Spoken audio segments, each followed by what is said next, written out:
Max News. Uma proposta que tramita na Câmara dos Deputados propõe o fim do trabalho intermitente, aquele em que o trabalhador recebe por hora trabalhada. Liberada desde novembro do ano passado com a reforma trabalhista, o projeto de lei defende que a medida fere a dignidade humana, isso por não oferecer sequer um salário mínimo.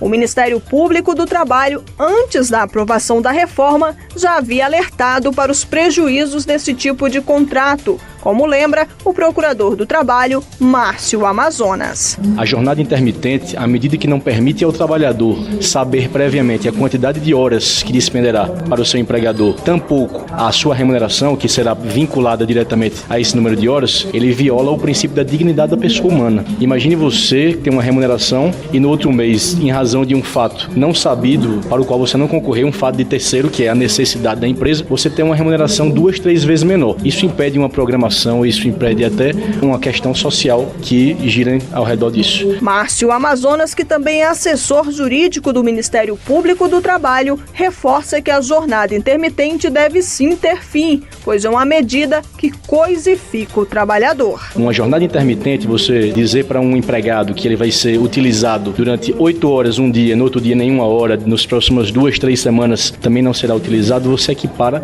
a mão de obra, da pessoa humana a uma máquina, você coisifica. Você dá o mesmo tratamento ao trabalhador que se dá a um insumo da produção, a uma máquina alugada, a um serviço de telefonia, internet. A proposta que propõe o fim da jornada intermitente tramita em caráter conclusivo, quando é dispensada a deliberação do plenário. O texto será analisado pelas comissões de Trabalho, de Administração e Serviço Público e de Constituição e Justiça e de Cidadania.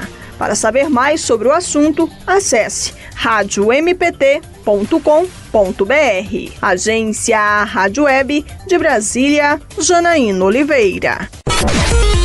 Max News.